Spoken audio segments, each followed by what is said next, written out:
Hello my dear friends, welcome back to my channel. कैसे हैं आप लोग? आई होप आप लोग बहुत अच्छे होंगे और आपकी पढ़ाई जो है बहुत ही अच्छी चल रही होगी। आज हम लोग डिस्कस करने वाले हैं मध्य प्रदेश वर्ग 1 का सिलेबस, जो कि पार्ट ए भी रहेगा इसमें और पार्ट बी भी रहेगा। पार्ट ए को हम लोग बहुत डिटेल में टॉपिक वाइज सिलेबस को डिस्कस करने वाले हैं। पार्ट बी के सिलेबस में हम आपको बताएंगे कि कैसे आपको कहाँ पढ़ना है। ठीक है, तो अगर आप इस चैनल पर नए हैं तो चैनल को सब्सक्राइब कर लीजिए, क्योंकि बहुत सारे वर्ग 1 से रिलेटेड वीडियो जो है हम इस चैनल पर प्रोवाइड कराते हैं और आपकी तैयारी के लिए जो बहुत ही हेल्पफुल होने वाला है। तो चलिए फिर स्टार्ट करते हैं। देखिए, हम लोग का क्योंकि आपके बहुत सारे कमेंट आ रहे थे सिलेबस को लेकर के, तो इसका हमने ऑफिशियल वेबसाइट से इसका सिलेबस निकाला है और इसको हम थोड़ा सा डिस्कस करेंगे। पहले तो आपको पता है सभी प्रश्न आपको करने रहेंगे, ठीक है ना। टोटल 150 अंक का होगा, 250 घंटे, मतलब कि 2.30 यानी कि 2.5 घंटे का समय आपको मिलेगा। 150 प्रश्न रहेंगे, एमसीक्यू बेस्ड होगा, ठीक है ना। 4 विकल्प हो गए, कोई निगेटिव नहीं है, यहाँ पे थोड़ा मिसप्रिंट है बट कोई निगेटिव नहीं है, ठीक है ना। उसके बाद बात करें, यहाँ पे आपको 2 भाग में पूरा का पूरा आपका सिलेबस होगा, ठीक है। 2 पार्ट में आपका पूरा का पूरा सिलेबस है। एक होगा ये वाला जो ऊपर हिस्सा आप देख रहे हैं, ये कौन सा है? ये है आपका पार्ट ए, ठीक है ना। पार्ट ए है और ये दूसरा वाला जो है बी पार्ट है, आप देख रहे हैं यहाँ पास। पार्ट ए ये है आपका सामान्य हिंदी। पार्ट ए में आपको पता है 4 सब्जेक्ट, मतलब 4 से भी ज़्यादा इसमें इंक्लूड रहेंगे। सबसे पहले हिंदी रहेगा, जो कि 8 क्वेश्चंस रहेंगे और 8 नंबर के रहने वाले हैं, ठीक है। फिर इंग्लिश रहेगा, जो कि 5 नंबर का और 5 क्वेश्चन रहने वाले हैं। फिर सामान्य ज्ञान व समसामयिक घटना रहेगा। तार्किक और आंकिक योग्यता इसमें शामिल रहेगा, ठीक है। क्या क्या? सामान्य ज्ञान, समसामयिक घटना, तार्किक और आंकिक योग्यता। टोटल 7 प्रश्न रहेंगे और 7 मार्क्स, ठीक है। सामान्य ज्ञान में भी अभी हम पूरा डिटेल सिलेबस आपके साथ डिस्कस करने वाले हैं, ठीक है। उसके बाद बात करें पेडागोजी। पेडागोजी में यह जो है आपका रहेगा पूरा पूरा 10 क्वेश्चन, ठीक है। 10 क्वेश्चन और 10 मार्क्स, टोटल 30 क्वेश्चन। यानी पार्ट ए में आपको टोटल कितने क्वेश्चन देखने को मिलेंगे? 30 क्वेश्चन देखने को मिलेंगे, ठीक है। कितना? 30 क्वेश्चन। हिंदी, इंग्लिश, सामान्य ज्ञान, करंट अफेयर और मैथ्स रीजनिंग, टोटल वो 7 नंबर के, और ये आपका टोटल 30 नंबर का पार्ट ए रहने वाला है। लेकिन हाँ, एक चीज़ हम आपको बता दें, जो ये दिया हुआ है ना, Hindi, English, current affair, pedagogy, इतना इतना, तो ये एक्चुअल में ये टोटल उतने ही सब्जेक्ट नहीं रहेंगे, जिसमें इतने ही क्वेश्चन नहीं रहेंगे, कम ज़्यादा भी हो सकते। जैसे हिंदी के 8 से 9 भी हो सकते हैं, या इंग्लिश के 4-5 ऐसे हो सकते हैं, कम ज़्यादा हो सकते हैं। लेकिन ओवरऑल ये 30 क्वेश्चन बीच बीच में आपके रहेंगे, ये सब्जेक्ट पार्ट ए के, ठीक है। अब हम बात करते हैं पार्ट बी। पार्ट बी में आपको टोटल 16 सब्जेक्ट, ठीक है, 16 सब्जेक्ट रहेगा, जो कि टोटल 120 क्वेश्चन रहेंगे इसमें, और 120 नंबर का ये रहने वाला है। टोटल मिक्स रहेंगे। आज जैसे 16 सब्जेक्ट में हिंदी, इंग्लिश, संस्कृत, उर्दू, गणित, ठीक है ना। फिर फिजिक्स, बायोलॉजी, केमिस्ट्री, फिर आपका ये रहेगा गृह विज्ञान, वाणिज्य, इतिहास, भूगोल, राजनीति शास्त्र और कृषि, समाज शास्त्र, ये सारे के सारे जो है टोटल आपके 16 सब्जेक्ट रहने वाले हैं। कितने सब्जेक्ट रहेंगे? तो टोटल 16 सब्जेक्ट रहेंगे, ठीक है ना, याद रखिएगा। और ये टोटल 16 सब्जेक्ट जो हैं आपके 120 अंक, कितने? 120 अंक के जो हैं रहने वाले हैं। टोटल 120 प्रश्न और 120 अंक। चलिए अब आगे देखते हैं। तो ये आपका पूरा पार्ट ए और पार्ट बी इस तरीके से रहेगा। यानी टोटल ओवरऑल कितने क्वेश्चंस आपको देखने को मिलेंगे? टोटल जो है 150 प्रश्न, ठीक है ना। और इसका क्वालिफाइंग मार्क्स जनरल वालों 90 और बाकी SC ST OBC आपको पता है 75 नंबर, ठीक है। तो चलिए फिर आगे डिस्कस करते हैं। देखिए, पार्ट ए की बात करें हम लोग, थोड़ा सा पार्ट ए को डिटेल में समझेंगे कि आपको कहाँ और कैसे पढ़ना है। तो यहाँ पास जो है आपको हिंदी, सबसे पहले हम लोग देखते हैं हिंदी। हिंदी में क्या क्या पढ़ना है आपको? एग्जैक्ट पहले इन्हीं टॉपिक्स को पढ़िएगा, ठीक है ना। क्या क्या दिया हुआ है? विलोम, ठीक है, विलोम शब्द, शब्दावली, व्याकरण, समानार्थक शब्द, वाक्य का अनुवाद, रिक्त, सामान्य, त्रुटि का पता लगाना, परिच्छेद, वाक्यांश, मुहावरे, बहुवचन, ये सारे जो हैं आपके क्या? हिंदी के रहने वाले हैं, ठीक है। फिर बात करें अंग्रेजी, इंग्लिश, वर्ब हो गया, टेंस हो गया, वॉइस हो गया, सब्जेक्ट वर्ब एग्रीमेंट हो गया, आर्टिकल्स हो गया, कॉम्प्रिहेंशन हो गया, ठीक है ना। फिर फिल इन द ब्लैंक्स हो गया, वो जो पूरा ग्रामर वाला आता है, adverb, error correction, sentence, rearrangement, unseen passage, vocabulary, antonyms, synonyms, grammar, idioms and phrase, ये सारे जो है आपके रहने वाले हैं कौन सा, इंग्लिश के, ये आपको पढ़ना है। ठीक है, अब हम बात करते हैं सामान्य ज्ञान। तो ये हिंदी, पहले आप इन्हीं टॉपिक्स को पढ़िएगा, एक्सेट्रा दिया हुआ है, थोड़ा बहुत एक्स्ट्रा आ सकता है, लेकिन पहले आप सबसे पहले इन्हीं टॉपिक्स को कवर करिएगा जो कि सिलेबस में दिया हुआ है, क्योंकि हिंदी 8 नंबर का और ये जो है 5 नंबर का रहेगा। ठीक है, अब हम बात करते हैं कौन सा, सामान्य ज्ञान। सामान्य ज्ञान जो है यहाँ पास आप देख सकते हैं, समसामयिकी मामले, राष्ट्रीय व अंतर्राष्ट्रीय महत्व की घटनाएं, मतलब सामान्य ज्ञान और समसामयिकी घटना क्रम, समसामयिकी मामले यानी पूरा का पूरा करेंट अफेयर, नेशनल लेवल पे भी और इंटरनेशनल लेवल पे भी आपको पढ़ना होगा। फिर है भारत का इतिहास व भारत के राष्ट्रीय आंदोलन, भारतीय व संसार का भूगोल। ठीक है, भारत व संसार का भौतिक, सामाजिक, आर्थिक भूगोल, यानी कि पूरा पूरा आपका ज्योग्राफी। यहाँ पास ये वाला जो आपको पार्ट दिखाई दे रहा है, ये पूरा पार्ट जो है हिस्ट्री का है। फिर भारत इंडियन ज्योग्राफी है और वर्ल्ड ज्योग्राफी पूरा का पूरा। ठीक है ना। फिर भारतीय राजनीति शास्त्र तंत्र, यानी ये जो आप देख रहे हैं ना, एक सेकंड पहले हम इसको हटा दें। तो देखिए, भारतीय राजनीतिक और शासन तंत्र, संविधान, राजनीतिक तंत्र, पंचायती राज, सार्वजनिक मुद्दे, धाराएं, अधिकारी, पूरा पॉलिटी का पार्ट है, यानी कि पॉलिटी भी आपको पढ़ना है, करंट अफेयर पढ़ना है, हिस्ट्री पढ़ना है, पॉलिटी पढ़ना है। ठीक है, उसके बाद आपको ज्योग्राफी भी पढ़ना है। अब इकोनॉमी भी इसमें शामिल है, इकोनॉमी भी पढ़ना है, आर्थिक व सामाजिक विकास, सतत विकास, गरीबी समावेशन, जनसंख्या, सामाजिक क्षेत्र में पहले आदि, पर्यावरण, पारिस्थितिकी, जैव विविधता, मौसम में बदलाव, सामान्य। ठीक है, तो ये पहले आपको यहाँ से लेकर के यहाँ तक ये पूरा का पूरा जो पार्ट किसका है, इकोनॉमी का है। फिर बात करें पर्यावरण यानी कि इन्वायरमेंट, इन्वायरमेंट में आपको पारिस्थितिकी, जैव विविधता, मौसम में बदलाव, सामान्य, तो ये आपको यहाँ से यहाँ तक आपको जो है मिलेगा कौन सा, इन्वायरमेंट का पार्ट मिलेगा। ठीक है, यानी आपको इकोनॉमी भी पढ़ना है और इन्वायरमेंट भी पढ़ना है। उसके बाद साइंस भी इसमें थोड़े से सम्मिलित किए गए हैं। देखिए, सामान्य विज्ञान आधारित सामान्य मुद्दे पढ़ना है। फिर यहाँ पे कल्चर वाला पार्ट भी है, भारतीय संस्कृति, राष्ट्रीय और अंतर्राष्ट्रीय खेल कूद पढ़ना है, और साथ ही साथ मध्य प्रदेश का इतिहास, भूगोल और राजनीति भी आपको पढ़ना रहेगा, और साथ ही साथ मध्य प्रदेश का आर्थिक और सामाजिक विकास। यानी ये पूरे जीएस में जहाँ पर ये टोटल 7 नंबर में क्या क्या चीज़ें देखने को मिलेंगी आपको, एक तो हिस्ट्री पढ़ना रहेगा, ज्योग्राफी पढ़ना रहेगा, इकोनॉमी पढ़ना रहेगा, पॉलिटी पढ़ना रहेगा, इन्वायरमेंट पढ़ना रहेगा। ठीक है, उसके साथ साथ आपको करेंट अफेयर पढ़ना रहेगा, करेंट अफेयर। ठीक है ना। उसके बाद आपको पढ़ना है कौन सा सब्जेक्ट, साइंस। ठीक है ना, साइंस भी पढ़ना रहेगा, और साथ ही साथ जो आर्ट एंड कल्चर वाला पार्ट है वो पढ़ना रहेगा। और इसके बाद एमपी जीके। ठीक है, एमपी जीके में एमपी का हिस्ट्री, एमपी का ज्योग्राफी, एमपी की पॉलिटी और एमपी की आर्थिक और सामाजिक विकास, ये टॉपिक्स जो हैं आपको पढ़ने रहेंगे। ठीक है, तो आई होप आपको यहाँ तक जो है समझ में आ गया होगा। अब हम लोग आगे की तरफ चलते हैं। देखिए, आगे हम रीजनिंग और न्यूमेरिकल एबिलिटी में, यानी कि तार्किक और आंकिक योग्यता में पढ़ते हैं।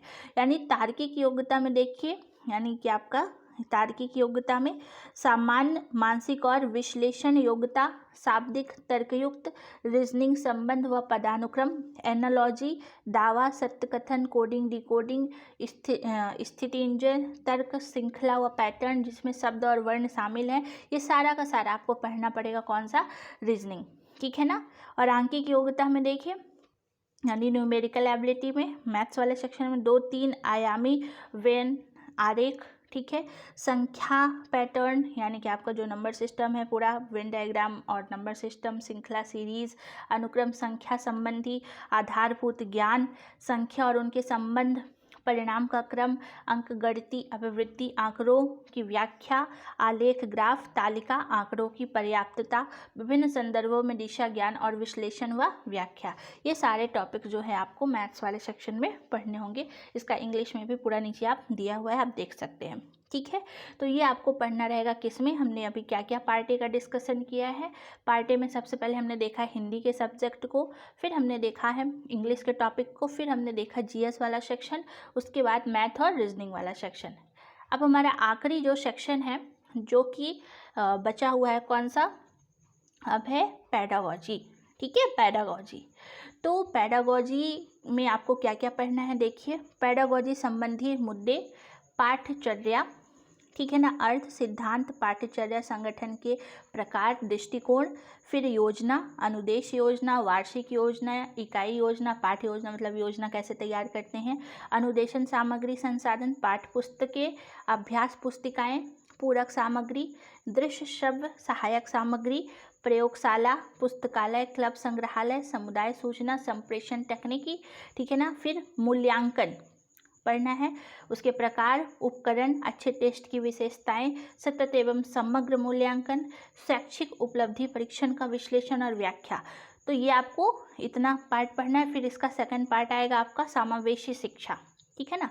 समावेशी शिक्षा में आपको क्या क्या पढ़ना रहेगा, विविधता को समझना, अवधारणाओं के प्रकार, सामाजिक निर्माण के रूप में दिव्यांगता, दिव्यांगता के वर्गीकरण और उसके शैक्षणिक प्रभाव, संवेदी अक्षमता, श्रवण अक्षमता यानी जो बच्चे सुन नहीं सकते हैं, संज्ञानात्मक दिव्यांगताएं, स्वालीनता विकार, बौद्धिक दिव्यांगता, सीखने की विशिष्ट दिव्यांगता, शारीरिक दिव्यांगताएं, प्रमस्तिष्क घात व चलन दिव्यांगता, दिव्यांग बच्चों के संदर्भ में समावेशन का दर्शन, ठीक है।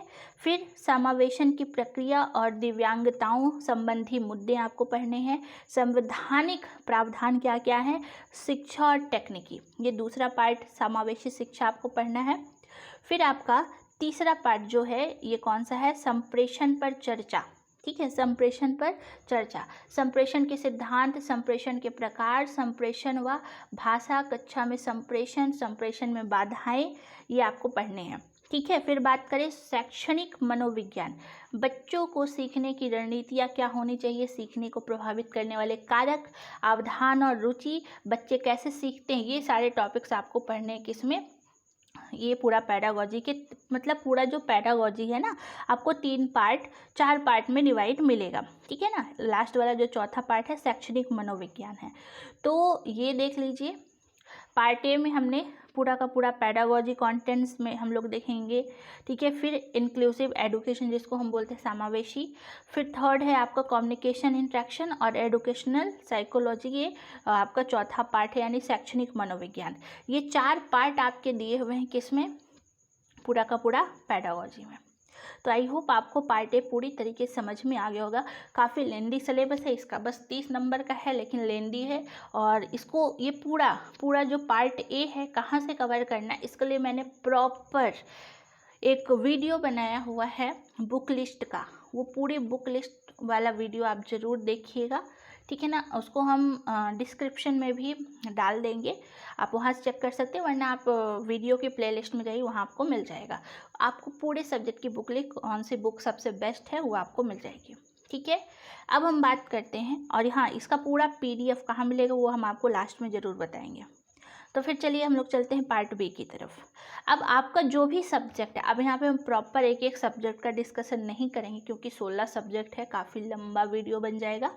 तो आप देखिए यहाँ पास जैसे देख सकते हैं पार्ट बी में आपका जो भी सब्जेक्ट है उसमें 120 प्रश्न रहेंगे और 120 नंबर का रहेगा, ठीक है। और इस तरीके से सारे यूनिट्स रहेगी। ये आप देख सकते हैं सबसे पहले ये पूरा हिंदी का सिलेबस है, ठीक है। ये पूरा हिंदी का सिलेबस है, ये आप देख सकते हैं जितना भी दिया हुआ है ये पूरा का पूरा हिंदी है, ठीक है। हिंदी है, आप देखिए कितनी सारी चीज़ें दी हुई हैं इसमें। पूरा हिंदी आधार का पाठ्यक्रम है ये, इस पाठ्यक्रम को आप निकलवाइए, पूरा का पूरा नीचे तक है, पूरा का पूरा निकलवाइए और उसको अच्छे से कवर करिए, ठीक है। अच्छे से आप एक एक टॉपिक को क्या करिए, कवर करिए। इसका हार्ड कॉपी आपको मिल जाएगा, हम आपको लास्ट में बताएंगे। फिर देखिए ये इंग्लिश वालों के लिए है, इंग्लिश वाला है पार्ट ए में आपका पूरा ये दिया हुआ है, यानी कि पूरा का पूरा ग्रामर वाला सेक्शन। फिर पार्ट बी में ये ड्रामा पोएट्री वगैरह दिया हुआ है। तो ये पूरा का पूरा जो है आपका कौन सा सिलेबस है, इंग्लिश का सिलेबस है, ठीक है। अब हम बात करते हैं संस्कृत, ये संस्कृत वालों का है। आप देख सकते हैं ये सारे टॉपिक्स यहाँ पास दिए हुए हैं, टोटल 10 टॉपिक्स हैं जो आपको कवर करना है। काफ़ी अच्छा और छोटा सिलेबस है संस्कृत वालों का। अभी उर्दू वालों का है, देख सकते हैं आप लोग, ये इसका भी बहुत ही छोटा सिलेबस है, आप लोग देख सकते हैं इस तरीके से। फिर हम बात करते हैं मैथ्स। ये मैथ्स का सिलेबस है। देखिए कितने सारे टॉपिक्स इसमें दिए हुए, अंक गणित, संख्याएं, बीजगणित, रेखी। तो ये पूरा का पूरा जो है मैथ्स का सिलेबस है, जो कि काफ़ी लेंदी है। ठीक है, इसका PDF आपको मिल जाएगा, हम आपको बताएंगे लास्ट में। ठीक है, देन उसके बाद आप देखिए पूरा मैथ्स का है, काफ़ी लेंदी सिलेबस। ये उसका जो है इंग्लिश वर्जन है मैथ्स का। ठीक है ना, ये इंग्लिश वर्जन है, आप दोनों हिंदी और इंग्लिश दोनों का निकलवा सकते हैं। उसके बाद देखिए अगला सब्जेक्ट आपको मिलेगा फिजिक्स का। ये आपका भौतिक विश्व और मापन, गति के नियम, कार्य, ऊर्जा, शक्ति, ये सारा का सारा जितना भी टॉपिक है। जैसे आप लोग पूछ रहे थे कहाँ से कवर किया जाए, तो मैंने बोला था ना कि आप लोग जो है NCERTs पढ़िए। ठीक है ना, NCERTs में सिर्फ फिजिक्स वाला सेक्शन ही पढ़ना है। तो ये सारे टॉपिक्स जो है आपका दिया हुआ है फिजिक्स का, ये उसका इंग्लिश वाला सेक्शन है। आप जो है इसको निकलवा सकते हैं, आपके पास हार्ड कॉपी होना चाहिए। टोटल 16 यूनिट है इसमें दिया गया है।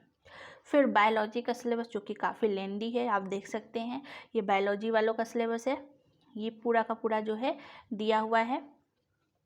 इसमें भी टोटल आपको 20 अप्रॉक्स जो है 20 यूनिट देखने को मिलेंगे। ठीक है, 20 नहीं, इसको अगर ओवरऑल मिला लें टोटल 8 से 10 यूनिट मिलेंगे उसके अंदर के पार्ट का। अब देखिए रसायन शास्त्र जो है ये आपका केमिस्ट्री वाला है सेक्शन है, जो कि आप देख सकते हैं। ये पूरा का पूरा केमिस्ट्री का टॉपिक है जो कि दिया हुआ है। इसमें देखिए टोटल इसमें 20 यूनिट, 20 से भी ज़्यादा है, काफ़ी ज़्यादा सिलेबस है इसका। ठीक है, केमिस्ट्री वाला सेक्शन है ये, 26 यूनिट्स है इसमें जो है दी हुई हैं। फिर बात करते हैं केमिस्ट्री वाला सेक्शन, तो ये पूरा केमिस्ट्री का है, हिंदी इंग्लिश दोनों में आपको मिल जाएगा। 26 यूनिट्स हैं। फिर अब बात करते हैं गृह विज्ञान वाले, होम साइंस वाले। तो होम साइंस वालों का ये पूरा का पूरा सिलेबस है, जो कि काफ़ी कम यूनिट्स हैं इसमें दी हुई हैं। इसका आप PDF जो है ले सकते हैं हार्ड कॉपी। ये कॉमर्स वालों का है, ये आप देख सकते हैं इस तरीके से। ठीक है, फिर ये हिस्ट्री वालों का है, हिस्ट्री जिसका भी है, ये टॉपिक वाइज पूरा मात्र 14 टॉपिक्स इसमें दिए हुए हैं जो कि आपको कवर करने। बहुत ही अच्छा है हिस्ट्री का सिलेबस। ठीक है, मात्र इतने ही 14 टॉपिक आपको कवर करने हैं। ठीक है ना, ये हिस्ट्री वाले। फिर ये ज्योग्राफी वालों का सिलेबस है, ये काफ़ी लेंदी है। ठीक है, प्राकृतिक संसाधन, मानवीय क्रियाएं, ये तो इसमें टोटल आप देख सकते हैं इस तरीके से पूरा पूरा टॉपिक दिया हुआ है भौतिक भूगोल का। ठीक है, अब हम बात करते हैं आगे ज्योग्राफी का, ये जो है आपका इंग्लिश वाला सेक्शन मिल जाएगा। अब हम बात करते हैं राजनीति। ठीक है, राजनीति में पॉलिटिक्स में देखिए पॉलिटिक्स वालों का है, इसका भी आपको मिल जाएगा। ओवरऑल 15 यूनिट दी हुई हैं। और फिर है इकोनॉमी का भी काफ़ी अच्छा सिलेबस है, ये भी आपको मिल जाएगा। फिर एग्रीकल्चर का है पूरा का पूरा। ठीक है, उसके बाद आपका समाजशास्त्र, सोशियोलॉजी, जो 16वां सब्जेक्ट है आपका समाजशास्त्र। जो समाजशास्त्र वाले हैं वो लोग आप अपना सोशल 11th 12th के NCERTs पढ़ें, फिर ग्रेजुएशन लेवल की किताबें ज़रूर पढ़ें। तो ये सोशियोलॉजी है। ठीक है ना, चलिए, तो यहाँ पास आपका काफ़ी अच्छा सिलेबस है सोशियोलॉजी का। ठीक है, तो यहाँ पर आपको पूरा का पूरा जो है सिलेबस आपको दिया गया है, पूरा का पूरा PDF आपको मिल जाएगा। ठीक है, जिसका जो भी सब्जेक्ट है आप लोग जाइए टेलीग्राम चैनल। ठीक है, हमारा टेलीग्राम चैनल है द लर्निंग। ठीक है, क्या नाम है उसका, द लर्निंग। वहाँ पर जाइए, आपको इसका PDF हार्ड कॉपी में मिल जाएगा। और आप जब भी तैयारी स्टार्ट करें, मतलब स्टार्ट तो आप कर ही दिए हैं, आपके पास ये हार्ड कॉपी आप जरूर, जिसका जो भी सब्जेक्ट है बस आप वही वाला सेक्शन निकलवाइए, हिंदी इंग्लिश दोनों। और ये पार्ट A का पूरा आपको निकलवाना है। ठीक है, इसका जो पूरा का पूरा जो PDF है आपको मिलेगा कहाँ पास, द लर्निंग। ठीक है, द लर्निंग हमारा टेलीग्राम चैनल है, वहाँ पर इसका जो लिंक है आपको डिस्क्रिप्शन बॉक्स में मिल जाएगा। आप वहाँ पर जा कर के वहाँ टेलीग्राम चैनल पर जाइए और वहाँ से आप सिलेबस को ले सकते हैं। ठीक है, तो अब ये जो है आपका पूरा का पूरा सिलेबस डिस्कशन हो गया। आप लोग के बहुत सारे क्वेश्चन थे सिलेबस को लेकर के, आई होप आपको समझ में आ गया होगा। और अगर आपको ये वीडियो पसंद आया है तो लाइक शेयर सब्सक्राइब जरूर करिएगा। ये सभी सब्जेक्ट वालों का सिलेबस है, आप लोग विजिट कर सकते हैं और इसको हार्ड कॉपी अपने पास ले सकते हैं। कोई क्वेश्चन और कोई प्रॉब्लम हो नीचे कमेंट में ज़रूर बताइएगा, प्रॉपर तरीके से हम उसको आंसर करेंगे और बहुत ही जल्द आपके लिए हम एक सीरीज़ लेकर के आएंगे जिसमें आप लोग अपनी तैयारी को मिलजुल करके एकदम फ्री ऑफ कॉस्ट स्टार्ट कर सकते हैं। ठीक है ना। तो कोई प्रॉब्लम हो, कोई क्वेश्चन हो, नीचे कमेंट में ज़रूर बताइएगा। फिर मिलते हैं नेक्स्ट वीडियो में। Thank you so much. जय हिंद। अगर आपको वीडियो पसंद आया हो तो लाइक शेयर सब्सक्राइब ज़रूर करिएगा। Thank you.